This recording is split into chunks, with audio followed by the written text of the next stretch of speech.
तो good morning दोस्तों। आज हम सिख धर्म के बारे में बातें करेंगे। Sikhism, rise, history and philosophy. Sikh धर्म का इतिहास, सिखिज्म रिलीजन और उसका इतिहास। तो इसकी हिस्ट्री क्या है? 10 गुरु हुए हैं, उनका इतिहास क्या रहा है, किस समय पर वो हुए हैं। तो आज सिक्किम धर्म के बारे में अपन बातें करेंगे। तो सिख धर्म की फिलॉसफी है, तो क्या सिख धर्म में क्या टीचिंग है, क्या लर्निंग है, हम चर्चा में शामिल करेंगे। सिख धर्म है ये हमारा एंशिएंट इंडिया में जब इंडियन तो बड़े रीजन का राज्य था। जैनिज्म, बुद्धिज्म, जैन धर्म और बुद्ध धर्म, उसी धर्म मध्यकालीन में जो रिलीजन डेवलप हुए हैं उसमें से सिख धर्म का उदय होना। सिख धर्म के संस्थापक है गुरु नानक साहब। गुरु नानक साहब जो है वो सिख धर्म के पहले गुरु है। तो पहले इनके बारे में हम जानेंगे। तो इनकी फिलॉसफी जानेंगे। तो सबसे पहले जानेंगे गुरु नानक कौन थे। गुरु नानक जो है 20 अक्टूबर 1969 में तलवंडी में, नाना साहब बोलते हैं तलवंडी को। पहले ये तलवंडी हुआ करता था, आज के समय में पाकिस्तान के लाहौर में पड़ता है। उस समय भारतीय था। उस समय 1469 का समय है। दिल्ली सल्तनत का पीरियड चल रहा था। दिल्ली सल्तनत से 1526 में सल्तनत पीरियड ख़त्म होता है, फिर मुगल पीरियड शुरू हो जाता है। इन्होंने उस फेज को देखा, यही ये समय है। ये जो समय की मैं बात कर रहा हूँ ये 7वीं सल्तनत से बात सत्ताई हुई थे, 15वीं 16 थे, ये चलते रहता था। तो ये भी एक संत थे गुरु नानक साहब। ये नए धर्म का शुरुआत की थे, तो इसी को सिखिज्म जाना जाता है। सिखिज्म की ज़रूरत क्यों गिरी ये भी बात हम जानेंगे। ये ऑलरेडी हिंदू धर्म से थे, तो इन्होंने जी नया धर्म क्यों बनाया, इसके पीछे क्या रीज़न है आपको पता है। जो अपन पढ़ रहे थे, धार्मिक परिवर्तन आए थे, धार्मिक मूवमेंट आते हैं, उनके पीछे जो रीजन थे, इसी पीछे सिखिज्म के पीछे रीजन थे। जैसे हिंदुज़म है, उसमें बहुत सारी चीज़ें ऐसी आई थी, रिचुअल आ गए थे, ईंधन आ गए थे सोसाइटी में। तो कास्ट सिस्टम रिज्यूम होता था, नीचे कास्ट के लोगों को उनके हकों को मारा जाता था और उनकी स्थिति खराब हुई थी। उस तरह से जैन धर्म और बुद्ध धर्म में यही हुआ था। लोअर कास्ट है उसको रिस्पेक्ट नहीं मिलती थी। तो वो जो सोसाइटी में इविल आ गए थे, उसी की वजह से रिचुअल को न फॉलो करते हुए बिना पार के ट्रेडिशन आ गए थे। उनके गुरु नानक साहब ने एक नए धर्म की स्थापना की थी, उसी को गुरु नानक, उन्होंने पंजाब लाहौर का इलाका है, सिंधपत का इलाका है, उनको सिख धर्म का इलाका पाया जाता था। तो दोस्तों इनका जो जन्म है गुरु नानक का जी का, तो 20 अक्टूबर 1469 7 में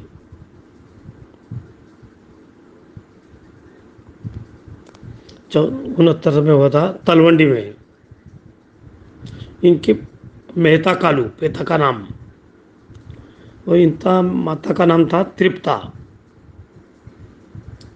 तो तृप्ता इनके आप पैदा हुए, इनकी जो कास्ट है, एक व्यापारी थे, मर्चेंट कास्ट के थे, खत्री कास्ट थी, खत्री थे ये जन्म से। इसके बाद में बचपन से रिलीजन की तरफ झुकाव था, चीज़ों में जानने में इंटरेस्ट था, उसी में इन्होंने ये काफ़ी उस तरह के बालक थे बच्चों के पाँव पालने में दिखते थे, उनके पाँव ऐसा ही दिखता था। इनकी एक कहानी थी, 12 साल के जब थे तो इनके पिते मेहता कालू ने 20 रुपये दिए, जाओ ये 20 रुपये लो और इनसे कुछ व्यापार कर लो। तो अपने बच्चे को 20 रुपये दिए थे, और उस समय में 15वीं सप्तमी में 20 रुपये बहुत बड़ी कीमत थी। तो 20 रुपये दिए, इन्होंने 20 रुपये का रास्ते में एक साधु की टोली मिली, और बहुत ही गरीब थे, जो बहुत गरीब थे, इन्होंने लंगर लंगर लगा के खाना खिला दिया। इनके 20 रुपये का भिखारी है, साधु है, इन्होंने गरीबों को खाना खिलाया, लगा दिया। वहीं से ये लंगर व्यवस्था है, जो लंगर व्यवस्था चलती है, जो गरीब है उनको खाना खिलाया जाता है, और यहाँ पर बहुत सारा डोनेशन आता है। इन्हीं से उन्होंने बहुत सारा शुरुआत किया था। जब इनसे पूछा गया तो तुमने 20 रुपये का क्या किया, इन्होंने किया, मैं सच्चा सौदा करके आया। सच्चा सौदा, तो डेरा सच्चा सौदा से सच्चा सौदा है। यहाँ की शब्द की शुरुआत जो है गुरु नानक साहब ने किया था। गरीबों को खाना खिलाना, जो धर्म और पुण्य का काम किया है, वो वही सच्चा सौदा था। तो ये 12 साल की उम्र में किया था इन्होंने। इस प्रत्येक का व्यक्तित्व था, इनका स्वभाव था लोगों के प्रति दयालु, दानवीरता, एक एक सोचते थे, इनकी सोच थी, ये शुरुआत से ही ऐसी थी, ये आगे चलकर कुछ बड़ा करने वाले हैं। तो नानक साहब का वाइफ है यश सुनकनी, उनके वाइफ का जो नाम है सुलकन्नी, सुलकन्नी उनके वाइफ का नाम था। ये बाटला से थी। इसके बच्चे 2 थे, एक श्रीचंद, लखनीदास, 2 बेटे थे इनको। इनकी एक बहन थी, नानकी। गुरु गुरु नानक साहब अपने बहन के बहुत ज़्यादा अटैच में थे, और उनके साथ में वो got a job of him. तो उनके 2 बच्चे थे, और इनके जो हस्बैंड है उनके शिफ्ट घर में भी शिफ्ट हुए थे। नानकी की जो एजेंट है सुल्तानपुर में एक मैनेजर की पोस्ट दिलाई, जो गवर्नमेंट ग्रांट में होती है, अनाज वाले होते हैं, वहाँ पर उनको मैनेजर की पोस्ट दिलाई। वहाँ पर इन पे खुश नहीं थे, इनका अलग मस्तक था, ये ज्ञान की उस तरफ चले गए, धर्म को श्रम के तरफ। ये महात्मा बुद्ध, महावीर स्वामी चले गए, उसी तरह ये भी 28 साल की उम्र में सबसे पहले मिला था, ज्ञान की प्राप्ति हुई थी, इनलाइटमेंट हुआ था। इनलाइटमेंट क्या होता है? एक प्रकार का ज्ञान की प्राप्ति होती है। लाइफ के जो जीवन चक्र है वो समझना, जहाँ पर 28 साल के जब होते हैं तो उनको ज्ञान की प्राप्ति हुई। जैसे भगवान बुद्ध को 36 साल में हुआ था, गया और बिदर में हुआ था, इन्होंने 28 साल में ज्ञान की प्राप्ति हुई थी। इन्होंने मेडिटेशन किया, जाना समझा, और इन्होंने जाना समझा, वो जैसे सरमन शुरू किया था, इन्फ्लुएंस करना था, वो शुरू कर दिया कि सबसे पहले कहा जो ईश्वर है वो एक है, और वो ना पुरुष है, ना महिला है, ना हिंदू है, ना मुस्लिम है, न क्या है, वो आप किसी को टैग में समाहित नहीं कर सकते। इसलिए बात इनलाइटमेंट हुआ था। एक तरीके से ये 3 देश से गायब हुए थे, एक तरीके चुप गए थे ये। जब इनको अचानक ज्ञान हुआ था, समझ हुई थी कि दुनिया का सच क्या है, यूनिवर्सल ट्रुथ क्या है, 3 दिन तक चुप गए थे, और फिर आने के बाद इन्होंने अपना पहला स्पीच दिया, और काफ़ी सारे लोगों ने इनकी बातें मानना शुरू कर दिए। तो यहाँ से शुरू हुआ था सिख रिलीजन की। इसके बाद उन्होंने मिशनरी वर्क करना शुरू कर दिया, धार्मिक प्रचार करना शुरू कर दिया, और अपने साथ में लोगों को जोड़ना शुरू कर दिया। ये वो शुरुआत थी सिखिज्म की, जो भारत में शुरू होती है। भारत में बहुत सारे रिलीजन का जन्म होता है। सिखिज्म है, बुद्धिज्म है, जैनिज्म है, जो दुनिया के पास बहुत सारे हिस्सों में चले गए। इनका राइज भारत में ही होता है। हिंदुज़म की बातें करें, ये इतना पुराना रिलीजन है, उसका फाउंडर ही नहीं है, जन्मी भी नहीं है, वो बहुत पहले से चलते आया है। सनातन का मतलब होता है अनंत काल से चलता हुआ है, वो हिंदुज़म है। लेकिन बात करें हम बुद्धिज़्म, जैनिज़्म, सिखिज़्म की, इनका सबका राइज है भारत में ही हुआ है। उसके बाद में गुरु नानक ने सामने जर्नी शुरू की, अपना मिशनरी काम शुरू किया।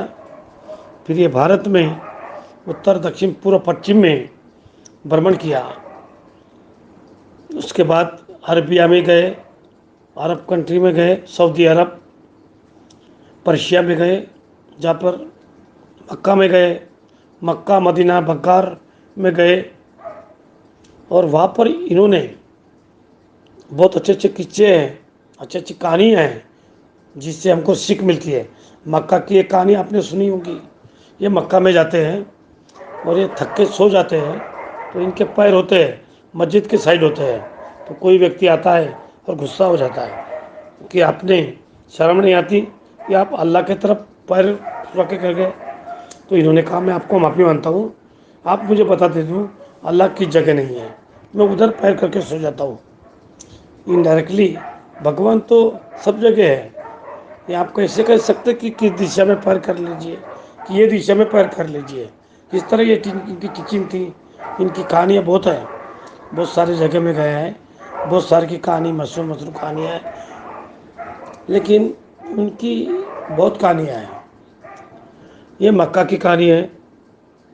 उसके अलावा टेम्पल और मस्जिद है, देकर भाषण दिए, सब जगह जाकर भाषण दिए, हिंदू हो, मुस्लिम हो। इनके कंटेम्परेरी बहुत गुरु हुए, संत हुए, सूफी संत हुए हैं। हिंदुज़म में भक्ति मूवमेंट के संत थे कबीरदास से, इनके समय के थे। कबीरदास से इनकी 1441 में 1588 में इनकी मुलाकात हुई थी कबीर से। कबीरदास जी थे, नानक साहब भी एक तरीके से हिंदू मुंशी के माने जाते हैं। फिर उन्होंने अपनी टीचिंग, इन्होंने हिंदू रिलीजन में जो काफ़ी सारी प्रक्रिया है, जो प्रथाएँ आ गई थी, जिनका कोई मतलब नहीं था, उनको इनको इन्होंने विरोध किया। मूर्ति पूजा का इन्होंने विरोध किया, इन्होंने कास्ट सिस्टम का विरोध किया, और धार्मिक यात्रा है उन्होंने भी इनका विरोध किया। ये सब चीज़ें हैं। ये धर्म से, ईश्वर से कोई लेना देना नहीं है। साथ ही साथ इन्होंने जो वीडियो का सेक्रीफाइस हो रहा था, इसका भी इन्होंने विरोध, सती प्रथा, सती प्रकार का भी विरोध किया था, सती व्यवहार का भी विरोध किया था, इनको विरोध किया था।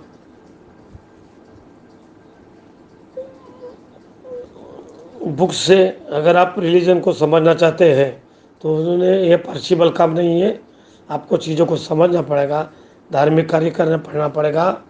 धार्मिक कार्य ये नहीं है कि बलि दी है, किसी जगह चले गए हैं। आपके जो कर्म है, पर आपका कर्म जो है, आपका दूसरों के प्रति किस तरह से व्यवहार है, उस पर अपनी टीचिंग दी। इसने पहले कहा था जो ईश्वर है, न किसी का पिता है, ना किसी का माता है, ना किसी का बेटा है, ना मेल है ना फीमेल है। इसने तरह से इन्हें टीचिंग दी। हम बात करें सिख धर्म की, तो एक ही लाइन में जो सिखिज्म का कॉन्सेप्ट था, यानी प्रैक्टिकल सिक्किम था, major religion of the world. इसको मानना जमाने के हिसाब से बहुत लंबा, इसको मानना बहुत कठिन जाता है। हर तरह की समस्या होती है। शुरुआत में ये थी प्रैक्टिस, सर्विस थी, बहुत कुछ सर्व थी। सेवा भाव होना चाहिए। सेवा के हिसाब से ये धर्म की इन्होंने नींव रखी थी। दूसरे लोगों की सेवा करना, दया भाव रखना, गरीब को खाना खिलाना, ये सिखिज्म की एक तरह की मेन जड़े रही हुई हों। इन्होंने कभी भी आप मुझे फॉलो करो ऐसा इन्होंने कभी नहीं कहा। इन्होंने कहा अगर अगर आप ट्रू मुस्लिम हैं तो मुस्लिम बनी रहिए, आप हिंदू हैं हिंदू बनी रहिए। ये जो सिस्टम है आपके धर्म में, ये जो रिचर्स है, जो कास्ट सिस्टम है, इसका विरोध कीजिए, अपना धर्म को प्यूरिफाइड कीजिए। ये कबीर दास को भी फॉलो करते थे। इस धर्म में भी प्यूरिफिकेशन कर सकते हैं, आप कन्विंस कर सकते हैं। तो इनमें एक नया धर्म बना लिया है, इस तरह इनकी टीचिंग थी। एक इनकी कहानी है मशहूर। एक बार एक गांव में जाते हैं शिष्यों के साथ। वहाँ के जो लोग हैं वो उन्हें अच्छे से स्वागत करते हैं, लेकिन बहुत ही ख़राब नेचर के लोग होते हैं, सेवा भाव नहीं रहता, एक तरह से बच्चलन लोग रहते हैं। गांव से निकलते हैं, आबाद रहो आबाद रहो, और उनको आशीर्वाद देते हैं। फिर दूसरे गांव पहुँचते हैं, वहाँ के जो लोग हैं उनकी बहुत सेवा करते हैं, का रिस्पेक्ट करते हैं, और उसके बाद वहाँ के जा रहे थे, बिखर जाओ, उजड़ जाओ, उसर जाओ का आशीर्वाद देते हैं। तो उनके शिष्य चुपचाप निकल जाते हैं। गुरुदेव, जो आप में जो लोग थे जो सही धार्मिक लोग नहीं थे, आपने आबद रहो कहा था, और जो उदंड थे, अच्छे लोग थे, आपका अच्छे से स्वागत किया था, उन्होंने आपने उजड़ जाओ का आशीर्वाद दिया था। तो इन्होंने कहा जो लोग दया भाव है, सेवा भाव है, वो उजड़ जाएंगे, बिखर जाएंगे, तो सारे संसार में बढ़ जाएंगे, वो अच्छाई को फैलाएंगे, सच्चे जगह अच्छी चीज़ लेकर जाएंगे, वो सारी काय होगा, सारी दुनिया का कल्याण होगा। और ये जो लोग हैं, ये बुरे भावना के लोग हैं, इन्होंने कुछ नहीं किया, एक जगह रहेंगे, ये आबाद रहेंगे, इनका एक ही जगह रहना अच्छी बात है, ये सारी दुनिया में फैल जाएंगे, ये दुनिया के लिए नुकसानदायक रहेंगे। इनकी सोच थी। गुरु नानक साहब के सब बारे में सिखिज्म में 10 गुरु ही है, 11 गुरु भी मिल जाएंगे, 10+1 मानुष जी, 10+1 ऐसे हैं, 10 गुरु हुए हैं। जो वर्जन है इंसान है 11 जो है, जो गुरु ग्रंथ साहिब जो होली बुक है, उसको गुरु साहिब के नाम से जाना जाता है। इसको भी आगे चल के गुरु गोविंद सिंह थे, 10वें गुरु थे। अब से आगे चलकर कोई गुरु नहीं होगा, और सभी सिख जो है वो गुरु गोविंद को साहब को भी गुरु मानेंगे, और ये हमेशा के लिए गुरु हो जाएंगे। तो गुरु गोविंद साहिब ये 11th गुरु है। ये बुक है, ये लाइफली पर्सन नहीं है। 10 लोग हो गए, और 11 जो है बुक है, गूगल साहिब को माना जाता है। सिखिज्म में गुरु की जो उपाधि है जो सबके मानी जाती है, इनके बारे में हमको पढ़ना है। तो इनकी हमारी जो शुरुआत है गुरु नानक की, इसके बाद 10वें गुरु है गुरु गोविंद सिंह। 1708 में इनकी डेट होती है। 1708 के बाद गुरु गोविंद साहब अंतिम गुरु सिखिज्म का गुरु है, इसी को माना जाता है। गुरु गोविंद साहिब है, एक कब लिखी गई थी इसके बारे में भी अपन बातें करेंगे। तो उदासी सेक्टर जो गुरु गोविंद साहब ने जो उदासी सेक्टर काउंट किया जा सकता है, अभी तक चलता आ रहा है। ये चलो 1990 तक के जो 10 गुरु है, गुरु नानक साहब, गुरु अंगद, गुरु अमरदास, गुरु रामदास, गुरु आनंददेव, गुरु हरगोविंद, गुरु हरराय, गुरु हरकृष्ण, गुरु तेज बहादुर, गुरु गोविंद सिंह। पहले गुरु नानक साहब का, तो इस तरह से ये 10 गुरु हुए ऐसे। तो धीरे धीरे पहले गुरु नानक साहब, गुरु गोविंद सिंह, 90 गुरु थे तेज बहादुर। इनका इतिहास से मध्यकालीन समय में जो मुगल आ गए थे, इनके मुगल के साथ में कॉन्सेप्ट चलते रहे। ये इनकी एज है। गुरु नानक साहब 70 साल के थे। गुरु अमरदास 91% दिए और ये 35 साल के एज में गुरु बन गए थे। गुरु अंगद से बाद में गुरु बनते हैं। गुरु हरकिशन की बात कहेगा, ये 8 साल की उम्र में डेथ हुई थी। बचपन में उनको गुरु बना दिया था। अच्छा, गुरुओं का जो सिस्टम में पेट्राटिक हो गया था, गुरु के बाद उनका बेटे को गुरु बना जाएगा। शुरू में ये पेट्राटिक नहीं था, अपने शिष्य अंगद को बनाया। ये चीज़ें जो है हमको चीज़ें जानना है। तो गुरु नानक साहब, इनका एक शिष्य हुआ था लेना। एक लेना को आपको सक्सेशन घोषित किया, आगे चल कर ये गुरु बनेंगे। इन्होंने अपने श्रीचंद को, अपने बच्चे को नहीं बनाया, शिष्य को गुरु बनाया। अंगद का जो समझ है, ये गुरु लेना इनका नाम था। गुरु की उपाधि ली थी अंगद के नाम से जाना जाता है। इन्होंने काम किया। सबसे पहले गुरुमुखी जो स्क्रिप्ट है, लिपि है, उसका पंजाबी भाषा में इसकी शुरुआत की। इसका अंगद देव को जाता है। साथ ही साथ इन्होंने 62 हाइम्स लिखे जो गुरु गोविंद साहिब में दी गई थी। गुरु गोविंद साहिब जो है, इसकी शुरुआत जो हो जाती है अर्जुन सिंह दास के समय पर लिखा गया है। सभी गुरु जो है, भाषण है, टीचिंग जो है, सभी को इंक्लूडिंग किया गया है। हिंदू कबीर थे, संत थे, इनके भी 18 संतों की भी अच्छी टीचिंग को भी इंक्लूडिंग किया गया है।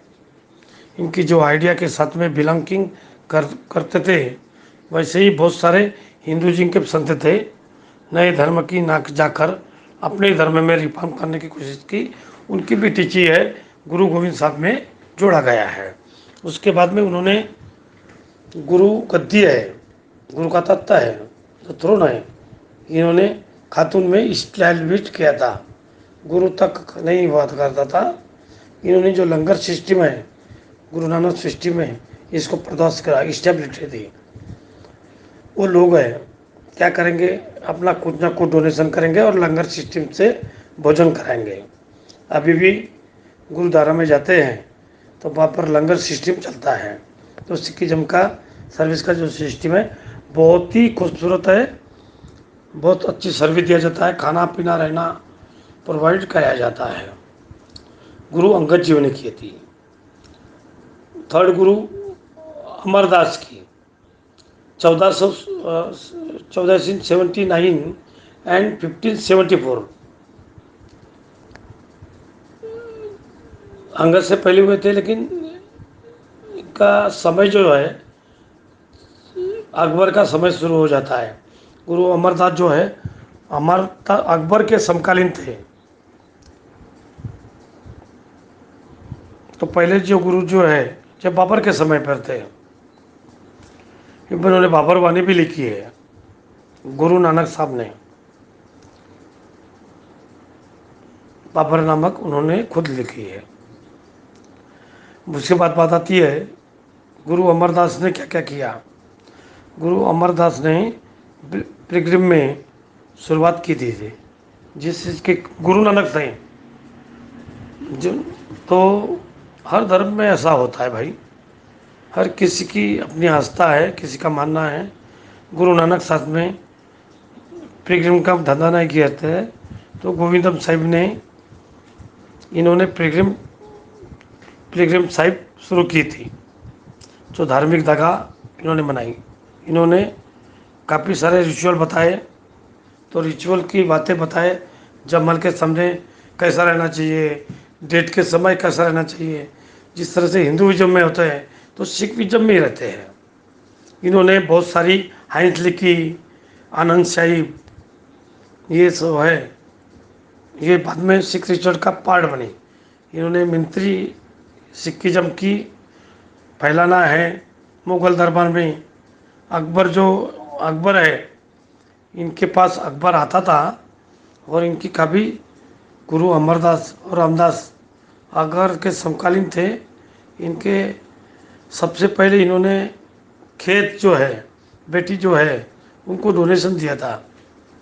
लेकिन आगे चलकर गुरु रामदास जो है 500 बीघी जमीन देती, एकड़ अकबर ने दी थी, गुरु रामदास को भेंट की थी। और यहाँ जो अमृतसर जो मंदिर है, तो जो गोल्डन टेम्पल का जो बना है, उसकी हिस्ट्री बहुत रोचक है। 15-20 मिनट का अपने बातें अपन उस पर कर सकते हैं अपन। तो दोस्तों, बाबर अकबर के जब गुरु रामदास जो है सन इन लॉ थे, ये 1534 में, डेथ का समय है 1581। और यहाँ से जो गुरु की पोजीशन है हेरिडेटी की हो गई, क्योंकि एक तरह के रिश्तेदार थे, सोना लिए थे बच्चे के दामाद से। उनकी जो बेटी है, खेत दान किया था, अकबर ने दान किया था। गुरु रामदास आ गए, गुरु रामदास ने 500 बीघा जमीन दी और एक तालाब दिया। वहाँ पर तालाब खोदा गया और उसके बाद में अमृतसर मंदिर है। वहाँ पर जो लेक बनी है, जो अमृतसर शहर की स्थापना की थी। अमृतसर शहर जो है, जो होली साइट है सिखिज्म की, इसकी इस्टेब्लिशमेंट किसने किया? तो गुरु रामदास चौथे गुरु ने किया। ठीक है। इन जो सिस्टम है हिंदुज़म में है, मैरिज तक रहता है, इन्होंने लावन मैरिज सिस्टम शुरू किया। जो सिख मैरिज जो है, इन किस परंपरा से होगी, कैसी होंगी, तो लावन सिस्टम से इन्होंने शादियाँ शुरू की। इन्होंने वाटर टैंक बनाया, एक तालाब का अमृतसर में इन्होंने खुदवाया। उनके बाद में उनको तालाब जो है ये बहुत ही फेमस तालाब बन गया। आप अगर अमृतसर मंदिर गए होंगे तो ये सब आपको चीज़ें, साइट है, सीनरी, ये सब दिखेगा। तो फिर अर्जुन देव जी गुरु, पांचवें गुरु, ये गुरु अर्जुन देव गुरु रामदास के पुत्र थे। इन्होंने बहुत सारी चीज़ें लिखी।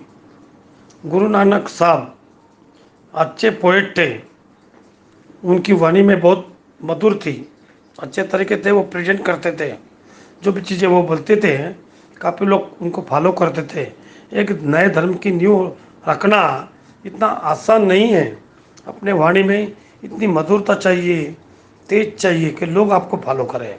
उनके बाद ऐसा माना जाता है गुरुजी अर्जुन देव, इनका 1503 16 से 100, इन्होंने गुरु गोविंद साहब की जो होली बुक है सिखिज्म की, इसकी शुरुआत की थी अर्जुन देव ने। और ये जो शुरुआत की अर्जुन देव ने, इसके बाद सभी जो बातें हैं गुरु नाम की जो टीचिंग है, गुरु रामदास तक के, गुरु अर्जुन देव तक के जो पांचों गुरु है, इसकी सारी सीटिंग ऐड की गई।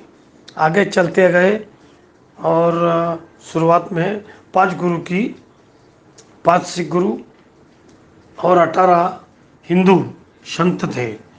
कबीरदास जी, इनकी जो चीज़ें है, टीचिंग है, उन सभी की चीज़ें में इंक्लूडिंग किया गया। तो सिखिज्म किस तरह में बात करता है, भगवान का किस सिर्फ को बातें करता है, ये अपन देखेंगे। Original golden temple Ramdas ji को जो जमीन दी थी अमृतसर को, इस मंदिर का निर्माता गुरु अर्जुन देव ने किया था। तो उसके बाद क्या होता है, इनका जो समय है वो जहांगीर का समय आता है, जो अकबर का बेटा था।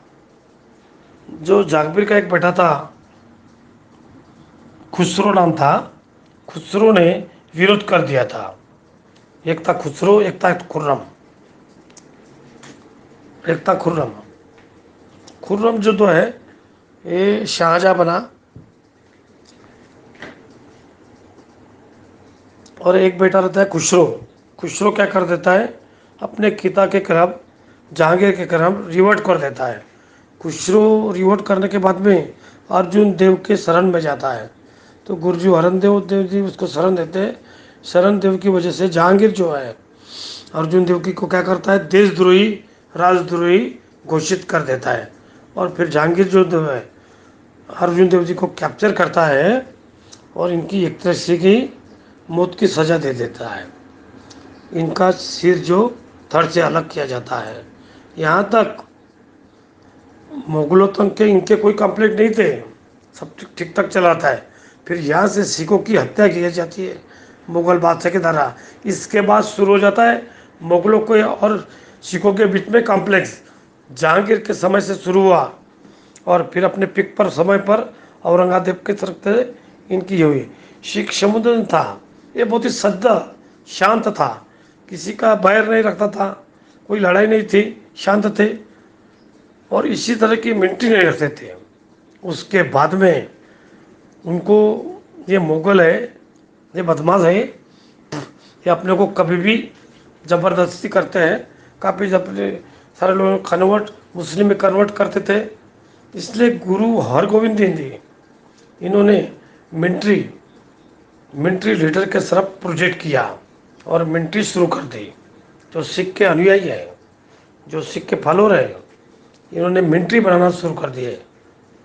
इन्होंने कहा कि हमारे अस्तित्व बचाना है तो मिलिट्री वाइज हमको ताकत को बढ़ाना होगा, नहीं तो ये जो लोग हैं कट्टरवादी है हमें जीने नहीं देंगे। तो सिख मिलिट्री की शुरुआत गुरु हरगोविंद सिंह ने की थी। 15 से 95, 1644 इनका ये रहा। जो पॉलिटिकल शुरुआत है सिख एम्पायर में, यहाँ से शुरुआत हुई समझो। अभी धर्म के बारे में जान लेते हैं गुरु की। तो यहाँ से इन्होंने मिलिट्री सेना की शुरुआत की। जो ग्रुप है, जो उनके फॉलोअर है, एक तरह से ट्रेनिंग देना शुरू कर दिया। आपके इंडस्ट्री की तरफ लड़ना अपनी ड्यूटी है, इस धर्म से आपको जोड़ना पॉजिटिव वे में देखें। तो ये चीज़ रही। वीर हरगोविंद सिंह जी है, अमृतसर का गोल्डन टेम्पल है, वहाँ का टेम्पल सीरीज है, वहाँ का पूजा अर्चना शुरू कर दी। साथ ही साथ इन्होंने अकाल तख्त का निर्माण करवाया। अकाल तख्त यानी क्या है? जो सुप्रीम कोर्ट है, उन्होंने एक तख्त बनाया, उसको अकाल तख्त, जो अभी भी है अमृतसर में मंदिर में अकाल तख्त अभी भी है। एक तख्तों की इन्होंने कहा हाँ, ये जस्टिस को रिप्रेजेंट करता है। इनके जो अफेयर्स है उन्होंने उनके सेकुलर रखा। इन्होंने ऐसा नहीं कहा कि हम दूसरे धर्मों के ऊपर में अटैक करेंगे, सिखिज्म में कन्वर्ट करेंगे, दूसरे धर्म के प्रति रोक करेंगे। इन्होंने अपनी आत्मरक्षा के लिए सैनिक बने थे। इनके पिताजी की हत्या की दी थी जहांगीर के सामने, इस आर्मी को बनाना शुरू कर दिया था। आगे आपको तो क्या देखने को मिलेगा? ये जो सिख है पावरफुल होंगे कि लड़ाई देखने को मिलेंगी। फिर शाहजहाँ का समय आता है, ये विरोध करते हैं, कोई ज़्यादा बड़ी लड़ाई नहीं होती है। सेवंत गुरु हर रोही, और ये 1630 और 1661 तक के समझो बीच का समय है। इस बीच में औरंगजेब आ गया, शाहजहां भी आ गया और लास्ट के 3 साल में औरंगजेब भी आ जाता है। अब क्या होता है, तो शाहजहां के जो बेटे हैं 4 जाके, दारा सिंह, मुरादबख, औरंगजेब, एक छोटा भाई होता है। इन चारों के बीच में तख्त पाने के लिए लड़ाई होती है। इनमें उत्तराधिकार की युद्ध होते हैं। तो तीनों भाइयों की हत्या करके औरंगजेब तख्त पर कब्जा कर लेता है।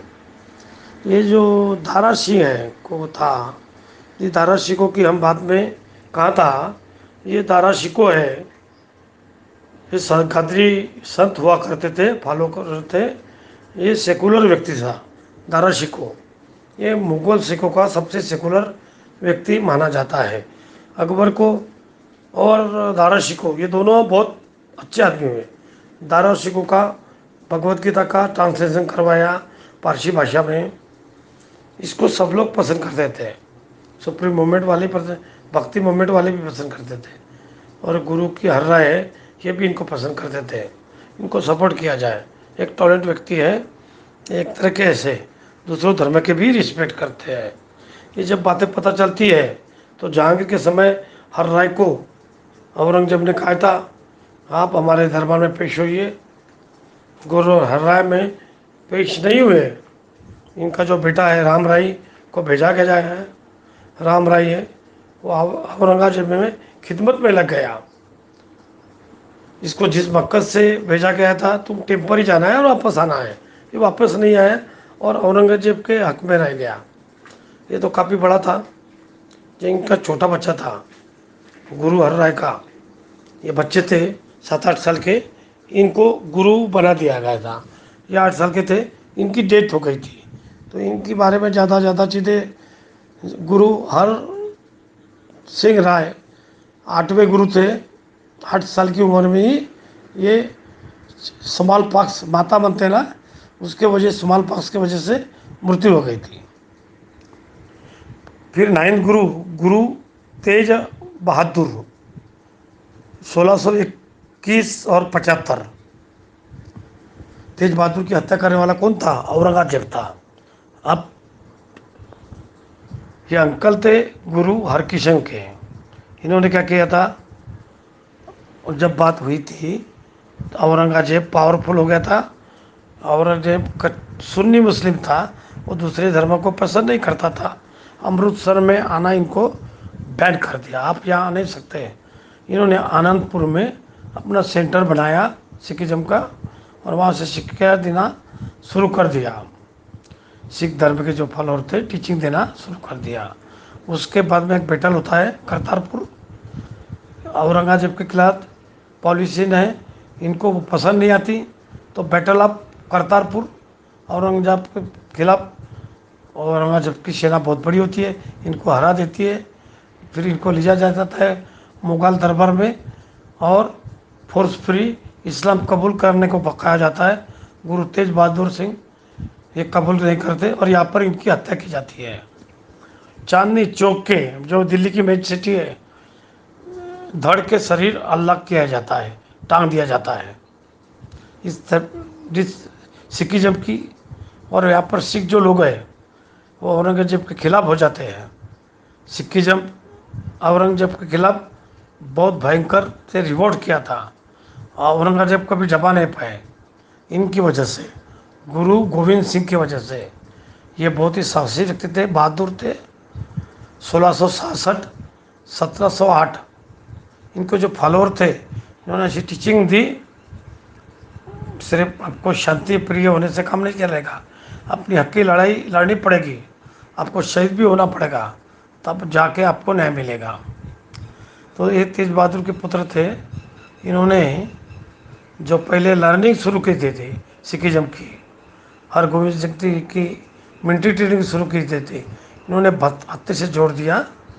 और इन्होंने मुगलों के खिलाफ नहीं, मुगलों ने जो तानाशाही पहला रखी थी औरंगजेब ने, इसका विरोध किया, खूब विरोध किया, लड़ाइयाँ लड़ी, 5 लड़ाइयाँ लड़ी औरंगजेब के खिलाफ। एक दो में तो 3 हार हुई, 2 लड़ाई जीती थी। ऐसा नहीं है कि कभी भी कोई कैप्चर नहीं कर पड़ा औरंगजेब। इनको माना जाता है और अच्छे गुरु माने जाते हैं, इन्फ्लुएंस पीपल। इन्होंने कहा था मेरे बाद गुरु गोविंद साहब कोई गुरु मानेंगे आप, ये गुरु गोविंद साहब को ही अपना गुरु मानेंगे। तो गुरु गोविंद साहब ही इनका धर्म बन गया। साथ ही साथ खालसा पंथ की 1699 में खालसा पंथ की शुरुआत की थी। 1699 में गुरु नानक साहब ने, गुरु गोविंद सिंह ने। इन्होंने पाइप के का कान, इसको पाइप के का 5 के थे, हर 2 1 2 सिख 2 बेल है, फलोर है, ये 5 चीज़ें अपने साथ में रखना पड़ेगा। तो ये कौन थे 5 चीज़ें, ध्यान दो। सबसे पहले ये केस, सबको अपने बाल और दाढ़ी लंबी रखना है। इन्होंने कहा इस केस में मेंटेन करने के लिए कंघा चाहिए, कोम हो गया। तीसरा ये कहा अपने आत्मरक्षा के लिए कृपान तलवार सबको रखनी है, हमेशा साथ ही साथ कच्चा रखना चाहिए, कच्चा हमेशा रहना चाहिए। ऊपर शर्ट नहीं है तो भी कच्चा होना जरूरी है अपने इज्जत के लिए। एक कड़ा, ये सिक्की जी का प्रतीक है। अपन सभी सिख सबसे कड़ा कड़ा पहनते हैं, मेल की बात कर रहा हूँ। कड़ा पहनने को कहा, साथ ही साथ इन्होंने कहा जो मेल सिख है उनको अपना सिंह रखना है। गुरु गोविंद सिंह, सिंह शुरुआत कहाँ से होती है? इन्होंने सिंह शुरुआत की। औरतें जो है कौर, प्रिंसेस, एक राजकुमारी, औरतें कोर्ट लगाती है। सिंह का मतलब है शेर होता है। इन्होंने कहा कि जो पर्सनल बिहेवियर है, तंबाकू, अल्कोहल आपको दूर रखना है। उसके बाद बात आती है गुरु गोविंद सिंह की। इनके 4 बेटे थे, जोरावर सिंह, फतेह बहादुर, अजीत सिंह और झुंझार सिंह। 4 बेटे शहीद हो गए थे। इन्होंने 5वीं लड़ाई लड़ी, 5 लड़ाई में लड़ी थी। इसमें आनंदपुर का दूसरा युद्ध था। इनके 2 बेटे जोरावर सिंह और फतेह सिंह, इनके फतेह बहादुर पकड़ लिया था। पकड़ के निर्दयी तरह के औरंगजेब ने जिंदा दीवारों में चुनवा दिया था। इतना बेरहम तरीके से चुनवा दिया था तो गुरु गोविंद सिंह जी है कि कभी कमज़ोर नहीं गिरे। इन्होंने फिर लड़ाई लड़ी और लड़ाई लड़के औरंगजेब की सामना, तुर्कों की इतनी बड़ी सेना थी, तोपखाने थे, वो जीत गए। वो जीत जाते थे, बैटल जीत जाते थे। एक बड़े लार्जर ग्रुप से देखे तो सिखों ने करवा था, सिखों को दबा नहीं पाया, औरंगजेब नहीं जीत पाए। औरंगजेब के 2 बच्चे थे, झुंझार सिंह, अजीत सिंह थी, इनकी भी हत्या कर दी थी। फिर भी गुरु गोविंद सिंह का अध्ययन था, वो चलता रहा। उसकी फलित धार्मिक नीतियाँ थी, बाकी धर्मों के प्रति पॉलिसी थी। हमेशा इन्होंने रिवॉल्ट रखा। औरंगजेब मर गया, गुरु गोविंद सिंह जिंदे थे। उनका बेटा जो आया बहादुर शाह प्रथम, उससे ये मिले थे। और इनके बाद आगे चलने वाले जो गुरु थे लोग हैं, इन्होंने रिवॉल्ट चला है। आगे चलकर मुगल काल तक के इनका चला।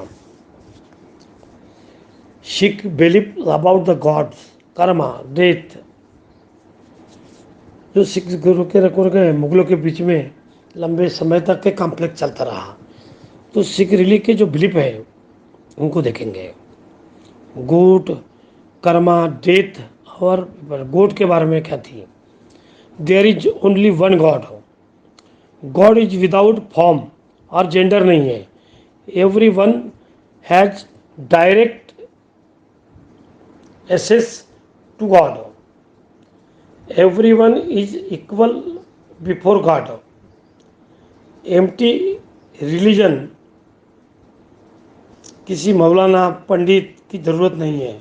भगवान की पूजा किस तरह करनी है, आपको रिचुअल करने का कोई ज़रूरत नहीं है। इन इक्वलिटी की भगवान के दरबार में सब इक्वल है। कास्ट सिस्टम है बिल्कुल नहीं है। रिचुअल जो है, जो प्रथाएँ है, जो परंपराएं है, इन्होंने कोई वैल्यू नहीं दी। इन सब का विरोध किया खुल के, ओपनली। कबीरदास जी ने किया, उसकी सिख धर्म ने किया। उन्होंने कहा ईश्वर हर व्यक्ति के अंदर है, वो व्यक्ति किस तरह का है। सब जो लोग हैं अपने आप में चेंज है लाने में सक्षम है, और ईश्वर को समझ जाए तो उसके लिए बात कहा।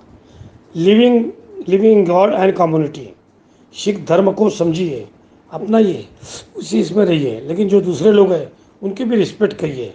भगवान आपके अंदर में है। जो दूसरे लोग जैसे इस्लाम है, हिंदुज़म है, पर्शियन है, कोई भी रहे, आपको क्या करना है? इनके टॉलरेट रहना है।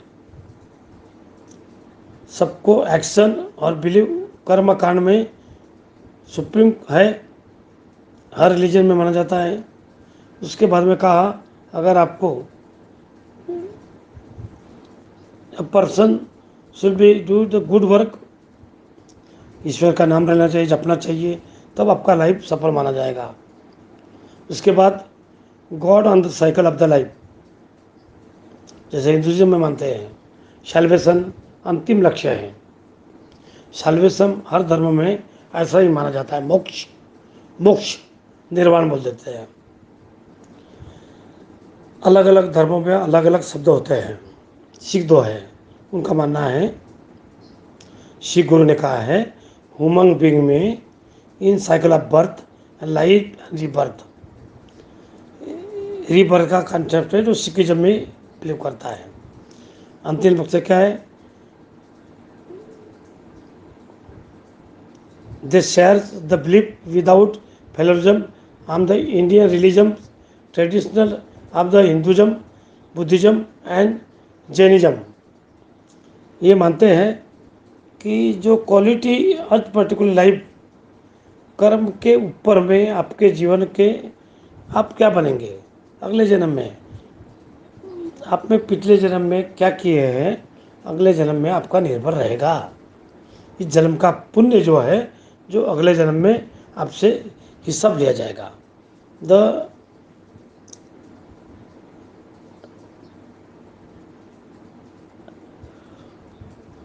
टोटल लाइफ इनलाइटमेंट, ये इस साइकिल से आप निकल सकते हैं, इस सैलरी की प्राप्ति कर सकते हैं, ये इन्होंने कहा है।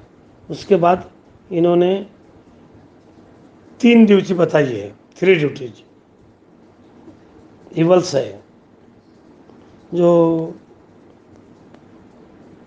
मर्चुज है, इनके बारे में बताया है। 5 गुण है, 5 इबल्स है, 5 इबल्स है, शत्रु है, वर्चुज है। ये 5 गुण होंगे, ये 5 गुण से बच गए तो आपकी ड्यूटी निभा ली, तो आपने सिखिज्म को फॉलो किया है। सिमरन एंड सेवा, ईश्वर का सिमरन, जो 3 ड्यूटीज है। नाम जपना, ईश्वर का नाम आपको अपने दिमाग में रखना है। किरत करना, भजन किरत की बात नहीं होती है यहाँ पर। जो 70 के कर्म है, किसी तरह के कर्म नहीं करना है, गैम्बलिंग से बचना है, भिखनकारी तरफ भीख नहीं मांगना है, तो कंज्यूम नहीं करना है, तंबाकू नहीं करनी है। ये सारे जो कर्म है ये अपनी हिसाब की ड्यूटी होना चाहिए। सब चीज़ों को इन्होंने 4 लाइन में नहीं बताया, बहुत सारी चीज़ें हैं, बहुत सारी लर्निंग की है, कई बुक लिख जा सकती है। तो इनके बारे में बताया किस तरह से काम होना चाहिए। वन चक्का, आप में जो अर्निंग है वो दूसरों के साथ शेयर करना, वो आपका धन हो, नॉलेज हो, दूसरों के साथ में शेयर करना, चैरिटी भी करनी है। 1/10वां हिस्सा अपने कमाई का, 1/10 का हिस्सा अपने कमाई का डोनेट कर दीजिए। ये लंगर सिस्टम है, आज भी सिख संप्रदाय के लोग हैं वो बहुत सारे डोनेशन करते हैं। आप देख सारा जो लंगर है तो ये सारा का सारा चैरिटी से आता है। योगी ड्यूटीज 5 वाइसेस, लस क्या है, ग्रीड क्या होता है, एंगर, किसी के चीज़ घमंड नहीं होना है, आपको मुक्ति पानी है। तभी आप, जैसे Sikh try to avoid the 5 vices, the max people self centred and the bold betters against God of their lives, जैसे lust, covetousness of the greed, attachment of things of the world, anger and pride.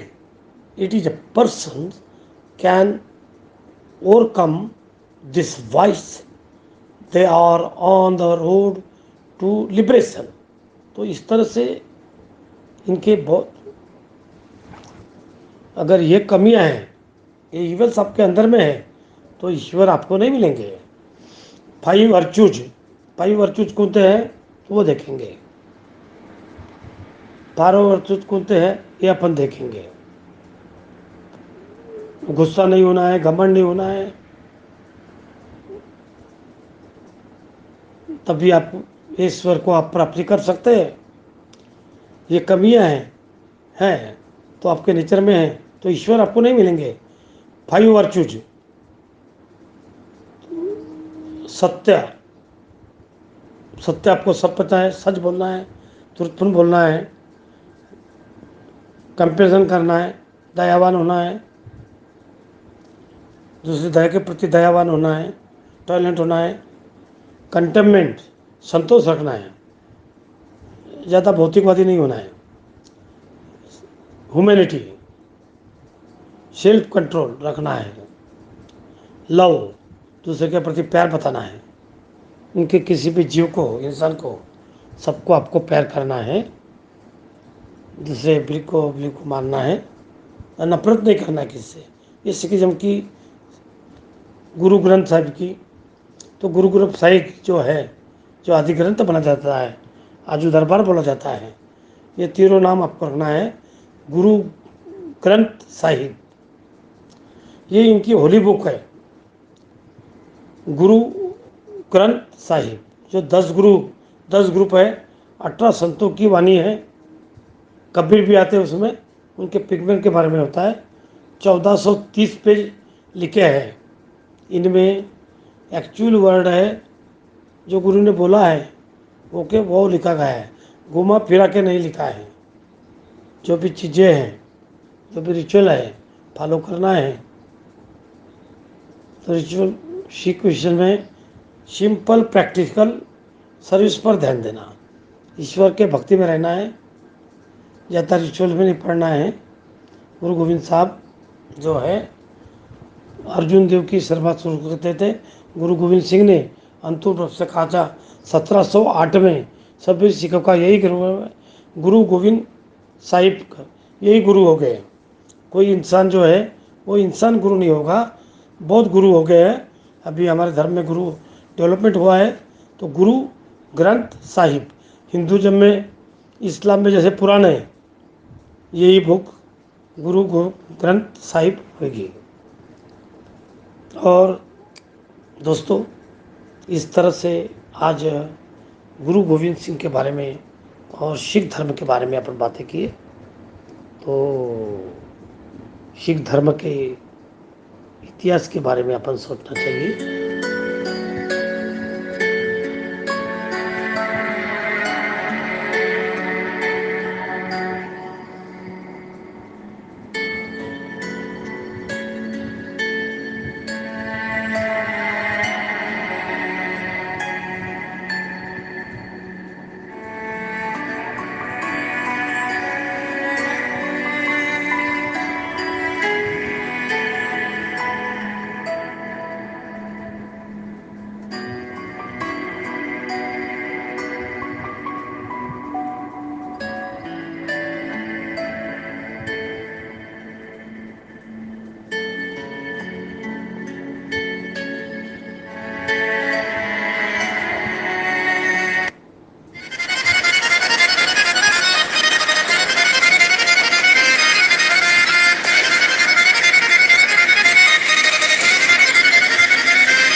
इस तरह से दोस्तों सिख धर्म की एक कहानी और गुरु गोविंद सिंह के बारे में और सब 10 गुरु के बारे में आज अपन देखे हैं। तो बहुत अच्छी कहानी के साथ में हम आपको बताए हैं। और दोस्तों सिख लोग पूरे दुनिया में हैं और बहुत ही ब्यूटीफुल स्वभाव के हैं। उनका जो मैं अनुभव देखा लंदन में, मैं जब गया तो हमारे खाने की थाली 35-35 हज़ार रुपये लगते थे।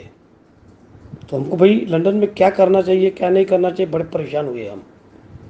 तो वहाँ हमको कुछ सिख लोग दिखे और बड़ा अच्छे रहते हैं लोग, किसी को ठगाते नहीं, किसी को नहीं, ईमानदारी है। देखो धर्म बना है अच्छे के लिए। तो मैंने उनको बोला कि मैंने जो उनको बताया कि भाई हमारी ऐसी हालत हुई है कि एक एक खाने को 50-50 हज़ार रुपये लग रहे हैं। तो उन्होंने बोला अरे ये होटल है अपना, सिखों का होटल है भाई, वहाँ क्यों नहीं जाते आप। देखो कितनी अच्छी बात है, कितनी अच्छी बात है इनकी वाली। तो इतनी ब्यूटीफुल बातें इन लोगों में है, विश्वास है। जहाँ तक सिख लोगों में मैंने ईमानदारी, बहुत ईमानदारी देखा और इस तरह से इनका व्यवहार है। तू मेरा पिता, तू है मेरा माता, तू मेरा बंधप, तू मेरा भ्राता, तू मेरा पिता, तू है मेरा माता, तू मेरा बंधप, तू मेरा भ्राता, तू मेरा राखा सबनी थाई, पापो के हाथाड़ा जियो, तू मेरा पिता, तू है मेरा माता, तू मेरा बंधप, तू मेरा भ्राता।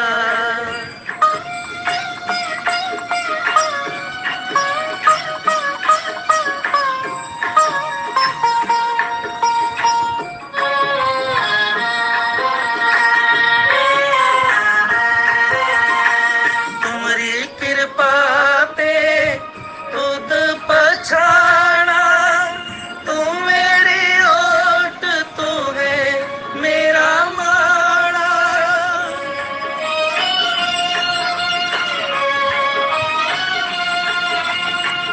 तुम्हारी कृपा ते खुद पछाड़ा, तू मेरी ओट, तू है मेरा माड़ा, तुद बिन दूजा अवर न कोई, सब तेरा खेले अखाड़ा जियो, तू मेरा पिता, तू है मेरा माता, तू मेरा बंधप, तू मेरा भ्राता, तू मेरा पिता, तू है मेरा माता, तू मेरा बंधप, तू मेरा भ्राता।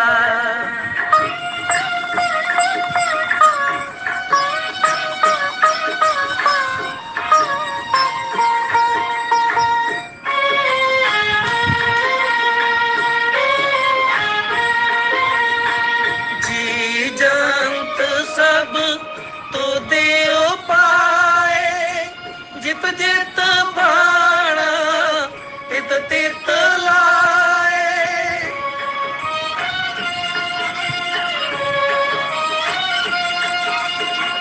जी जंत सब तो देव पाए, जित जित भाणा तित तित लाए, सब किछ कीता तेरा होवे, नानी किछ आसाड़ा जियो, तू मेरा पिता, तू है मेरा माता, तू मेरा बंधप तू मेरा भ्राता, तू मेरा पिता, तू मेरा माता, तू तू मेरा मेरा बंधप पीर, तू तू